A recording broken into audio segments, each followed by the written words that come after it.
internautes leaders, nous continuons notre série d'enseignements sur la qualité d'un leader. Qu'est-ce qui te qualifie d'être leader? Quelles sont les qualités qui font que les gens puissent te suivre? Une des qualités que nous voulons développer aujourd'hui, c'est l'intégrité. C'est pourquoi je commence par vous saluer, vous dire bonjour si vous nous recevez le matin ou bonsoir si vous nous recevez le soir. L'intégrité est liée à la confiance. Pour que les gens puissent faire confiance en une personne, un être humain comme eux, ils doivent être différents d'eux. Et une des différences, c'est que cet homme est un homme digne de confiance et c'est un homme intègre. L'intégrité est le contraire de désintégrité. Et la différence est que celui qui est intègre, il est totalement ce qui est, il n'est pas désintégré. C'est-à-dire qu'il n'est pas celui qui dit et que dans son cœur, dans son être, il est différent. Il est comme différent de ce qu'on considère comme un bateau qui marche et on voit tout simplement ce qui est extérieur. Mais à l'intérieur, il y a ce qui garde le bateau dans son équilibre. Et ce qui garde l'homme leader et intègre, c'est le fait qu'il y a même l'aspect le plus caché de son être et n'est pas différent de ce qu'il est. C'est-à-dire que ce n'est pas celui qui porte le masque. Et pour la plupart des fois, en politique, ce sont les gens qui ne sont pas intègres qui y entrent. C'est pourquoi la politique est considérée comme les lieux de l'hypocrisie, le lieu des gens qui portent le masque, le lieu des gens qui disent et qui ne font pas, les gens qui disent quelque chose en haute voix et qui disent autre chose en basse voix, les gens qui ont des choses de ténèbres, différentes des choses de lumière. Et pour cette raison que le faire confiance devient problématique. Et ce qui n'aide pas toujours la population de suivre certains hommes politiques. Alors, ils peuvent bien occuper des postes par plusieurs moyens. Le poste est supérieur, le poste est visible, mais sans qu'on puisse avoir confiance en eux.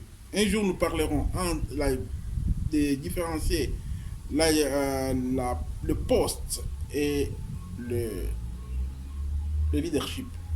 Mais aujourd'hui, ce n'est pas notre sujet, c'est pour cette raison que nous n'allons pas nous développer là-dedans.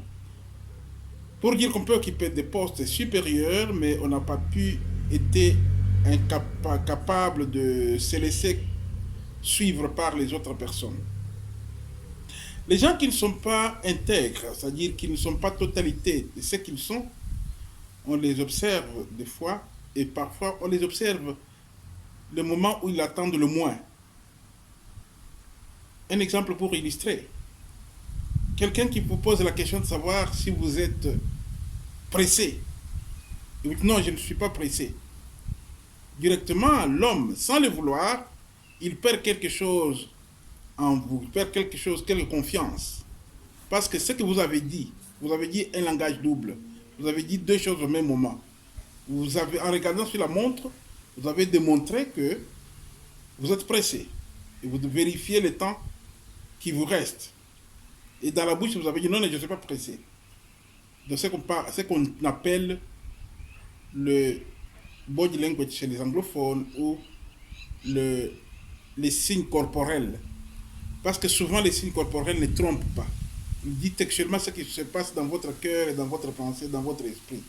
Et expriment différemment ce que ce que le leader a essayé d'arranger pour s'accommoder. Alors, plusieurs fois, le fait de s'accommoder nous met dans une position où vous n'êtes pas ce que vous êtes. Alors, savoir être et savoir faire, c'est deux choses différentes. Parfois, on prend des gens dans un poste pour le savoir faire, mais sans qu'on puisse savoir qu'est-ce qu'ils sont réellement. Ainsi, les leaders sont ceux qui sont totalement ce qu'ils sont. Ce qu'ils disent et ce qu'ils font, et ce qui est dans leur cœur, dans leur vie, ne se contredisent pas. Ils ne sont pas désintégrés. Ils ne sont pas deux personnes différentes. Alors l'intégrité est quelque chose n'est pas seulement l'expression de ce qu'on voit, mais le fait de ce qui est installé dans le cœur de la personne. Et là, dans la Bible, il y a une histoire très intéressante d'une personne intègre. Cette personne, elle s'appelle Joseph. Joseph, un jour, il obéissait à ses parents d'une manière correcte. Le père lui envoie pour aller voir ses frères dans le désert où ils sont allés nourrir les animaux, leur bétail. Il est allé par jalousie à ses frères, ils l'ont vendu, gérant l'histoire longue, courte, pour que nous puissions aller rapidement. Il a été vendu, il s'est retrouvé dans un pays étranger, en Égypte. Et là encore, tout son séjour dans ces lieux-là, il a vécu dans l'intégrité. À tel point qu'un jour, le lieu où il était engagé, la famille où il était intégré, dans la famille où il était adopté, dans la famille où il était engagé, comme il était un beau car, très beau à voir, la femme a commencé à l'envier. Et la femme l'a demandé qu'il puisse devenir son mari, qu'il puisse sortir avec lui. Ce qu'il dit à la femme, il lui dit, je ne peux pas pécher contre Dieu et contre mon chef, parce qu'il m'a fait confiance, il m'a donné toute la responsabilité, je gère tout dans cette maison. Comment pourrais-je pécher contre lui? Comment pourrais-je pécher contre Dieu? Joseph pouvait se dire, personne ne nous voit. Et ce n'est pas moi, c'est la femme qui a sollicité. Et vous savez, si vous avez l'amitié, la fraternité, vous vous attendez bien avec l'épouse de la maison, vous gagnez tout. On dit souvent que si vous êtes le frère de la femme, vous avez la résidence permanente. Et si vous êtes le frère de Marie, vous avez tout simplement une résidence temporaire.